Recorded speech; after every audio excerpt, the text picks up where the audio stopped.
Most people think that reading food labels means checking the calories. That is the wrong way. You end up choosing what you think is the healthy option because it is low in calories. The low-calorie cereals, the protein bar, the skinny yogurt. Still, you are opening the fridge again and again, wondering what's wrong with you and why the weight is not shifting. But the problem is not you, it's the number you've been taught to trust. Calories in a serving of food does not tell you how full you feel after you have it and how easy for that food to be overeaten. I am Dr. Almerie, a weight loss surgeon, and in this video I will show you the right way to read food labels. What to check first, what to check last, and what to mostly ignore, so you can pick foods that actually keep you full, stop snacking between meals, and walk away from the label knowing you made the right choice. Let's dive in.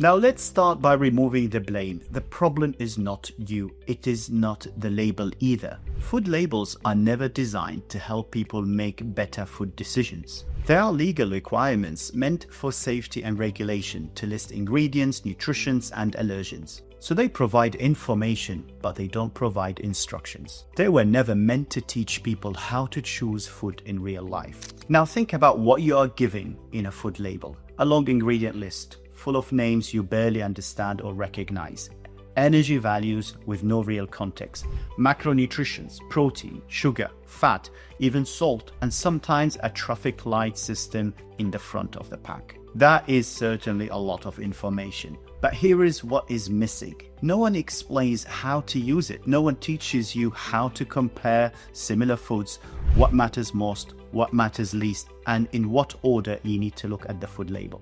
So you are handed complex data without any guidance, and when that happens, one of two things will usually follow. You either ignore the labels completely, or you try to focus on one number that's easy to understand, and in that case, most of people what we look at are calorie counts. We are not judging food, we are judging how it is likely to behave once we eat it, and that's where most people get it wrong. Calories don't tell you how full you feel after you eat food, or how easy for that food to be overeaten. And that's why when the calories are the main guidance for you, they often point you in the wrong direction, and that is what I call the calorie trap. I see this so often in my weight loss clinic. One of my patients had been stuck for years. She was trying to lose weight and she was chasing everything by calorie counts, looking at all food labels. So she would be picking like 90 calorie bars, 100 calorie cereal packets, look at the low fat flavored yogurt and choosing them. On paper, the labels look right, but she was starving all the time. She was craving, snacking. She had like a never stopping hunger. So when we went through things, we didn't change anything. We didn't change how often she eats.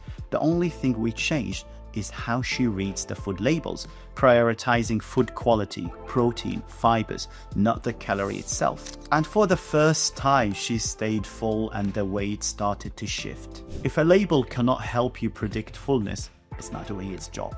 Read labels calories first and you will choose foods that look right on the paper but work against your appetite. And when that happens, usually you don't blame the labels or the food, you blame yourself. But your body is not broken, you just need a better order to read what's on the packet. And that is exactly what we are going to build in this video, step by step.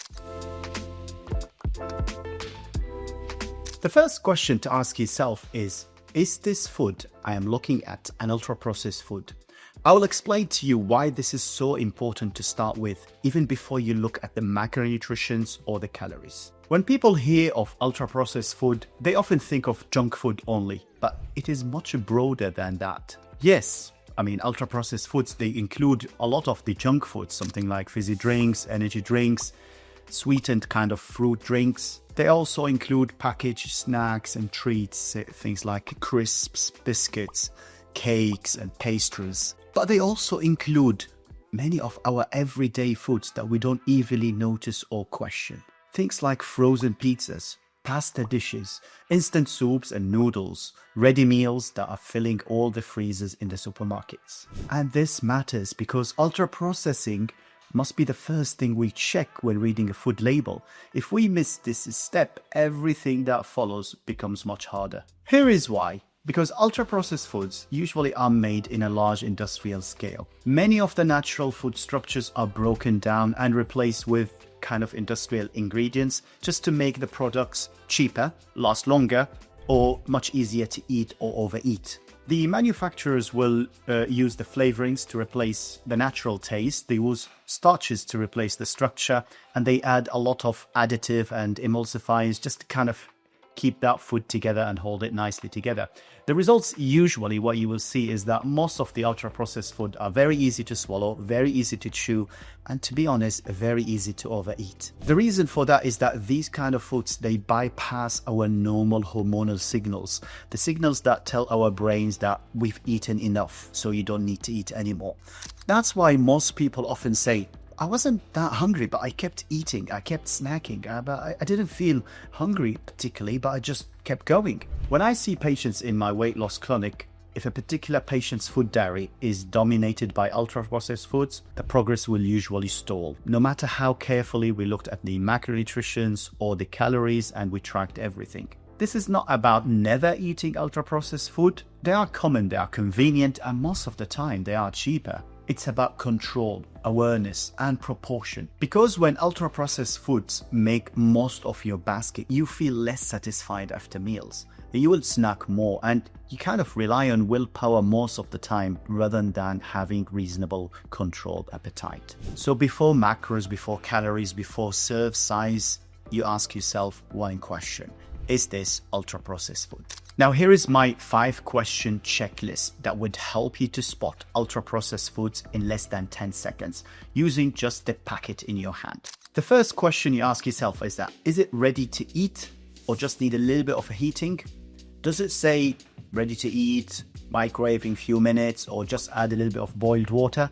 If it is the case, then that is a red flag. Whole foods usually need some cooking or preparations. The second question is it factory made and branded? Does it have bright packaging, long shelf life, designed to sit and open for weeks, months, or even years? If yes, then that is your second red flag, because real foods spoil faster. They can't stay for months and years on the shelf.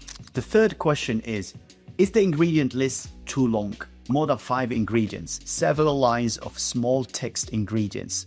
That's not a perfect rule, but it is a strong signal that it is an ultra-processed food. The fourth question is, do you see in the ingredient list stuff that you don't even recognize, you don't have at home, you don't use for cooking? Things like flavorings, emulsifiers, stabilizers, modified starches, maltodextrins, protein isolates. If you wouldn't usually cook with these ingredients, that is another red flag for you. Because these ingredients are used by the industry to build taste, texture, and extend the shelf life. They are nothing to do with nourishment. The fifth question you ask yourself is, does that package of food look rebuilt, shaped, formed? Does it resemble in any way the original food that it came from, or is it just like a new structure? If it doesn't resemble an original food, that is your other red flag that it's engineered, not cooked. So here is the rule. If you say yes to 2 or more of these 5 questions, it's likely to be ultra-processed food. If most answers are no, then probably it's whole food or at least minimally processed, but not ultra-processed. Now remember this rule will protect you more than any calorie label ever will. And that is why it should be the first question you ask yourself. Now, even if you limit ultra-processed food, that is not enough. To feel full, steady, and satisfied after meals, you need to look at what's inside the food you are eating. And that brings us to the next checkpoint: macronutrients, protein, fiber, sugar, and fat. Because once ultra-processing is out of the way in the first question, these will decide whether a meal works with your appetite or against it. And that's what we'll be covering next. Macronutrients are the main parts of the food that influence how your body responds after eating. Protein, fiber, sugar, and fat. Each one of these does a different job in shaping hunger, fullness, and what happens next. Get these right, and eating becomes easier. Get these wrong, and you stay stuck in cycles of dieting and cravings. Now let's start with the most important one: protein.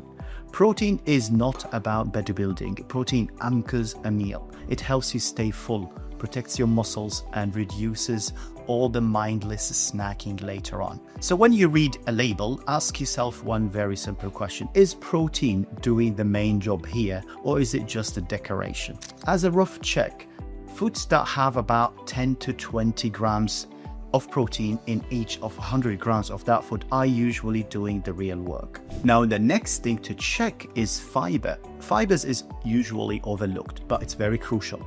It comes only from plants. It slows the digestions, it helps you feel full, and it supports your gut health. You do not need to track it very closely, but you just need to know the patterns and notice them. So here's the question you need to ask yourself. Is fiber present or missing altogether?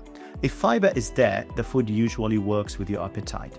If it is missing, especially in refined ultra-processed food, hunger will return sooner. Now, after fibers, you check the sugar. Sugar is not evil. The context of where the sugar and how the sugar is in the food matters, because fruits contain sugar and that's not a problem. The issue is when you have high sugars combined with low protein and low fiber. That kind of combination usually means that the food is doing most of its work through sweetness, not nourishment. So sugar here is a signal, it's not a judgment. First, do a balanced check. Is the sugar in that food more than the protein and the fiber combined together? If it is the case, that's a red flag. Now next, check the ingredient list for sugar. You know that the ingredients usually are listed by the order of how much they make of that food. So if you spot sugar or any kind of sugar in the first 5 ingredients, then be careful, because that food is sugar-led.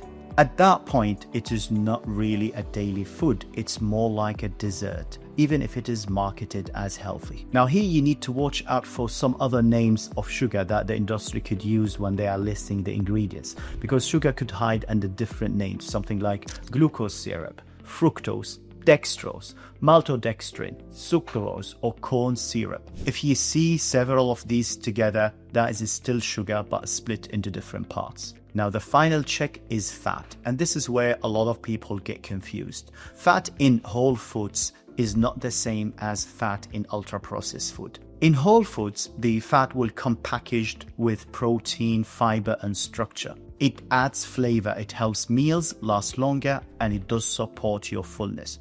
The problem is not fat itself. The problem is the isolated fat that is combined usually with refined starches and sugars in ultra-processed food.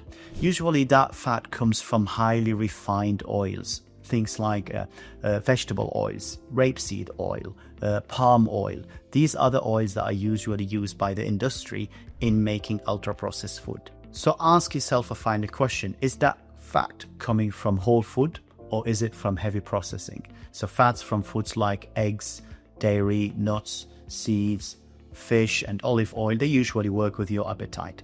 But the fats that are found in the ultra-processed food and snacks and pre-packed meals, these are the fats that will work against you and against your appetite. So now you should be able to look at a label and predict how full you will feel if you eat that type of food. That is the hard part. You may notice that I have not even talked about calories yet, and that is deliberate. Now, after having the ultra-processed food check, the macronutrition check, then calories will come, more like a sanity check for our decision rather than a main decider. And that is what we will look at next.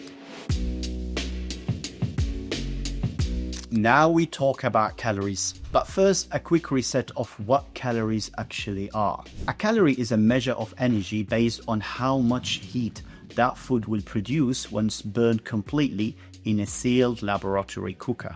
But not in your body, because that is not that cooker. Your body cannot extract all the energy in food. Some energy is trapped, especially in high fiber food. And some energy is used up because your body has to spend energy digesting and processing the food, particularly complex food like protein. So the calories you see on the label do not equal the energy you actually absorb by eating that food. That is why calorie numbers alone often mislead people. Here is an analogy that would hopefully make things much easier for you to understand. Think of calories like the number of pages in a book, and think of ultra-processing and macronutrients as the content of that book. You cannot judge the value of a book by how many pages it has. A short book might be powerful, a long book might be empty. What matters first is what kind of book is it? What kind of ideas it contains, and what is the value it delivers. Calories work in the same way. The type of food matters more than the number. Protein, fiber, sugar, and fat tells you the kind of book you are dealing with. Now, calories just tell you how long it is. And just like reading, if you are trying to be consistent and track your reading habits, page count can help you track your reading habit, but it does not tell you about the value of the books that you are reading and what you are gaining from your reading. So you always choose the book first based on its value, and that is the shift I would like you to do. Only after all these earlier checks are done, then you ask yourself the calorie question. Is this food very calorie dense for what it offers? And here is one final realism check.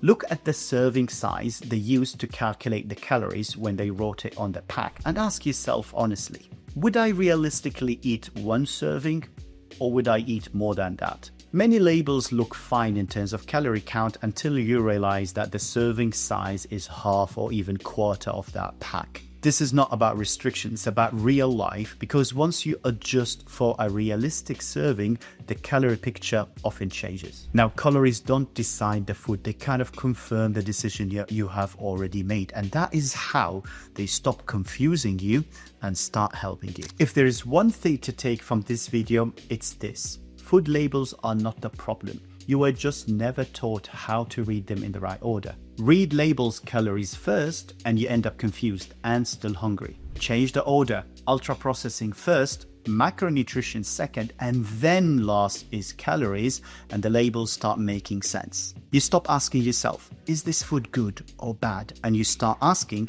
how is this food likely to behave once I eat it? That shift makes eating simpler and more consistent and far less confusing. I am Dr. Almerie. If this way of thinking makes sense to you, subscribe so you do not miss future episodes. You can also explore the Lasting Change video series playlist below, where I break down habits, biology, and practical tools for long-term weight loss change. And next time you pick up a food label, you will know exactly where to look and in what order. Thanks for watching this video. I will see you on the next one.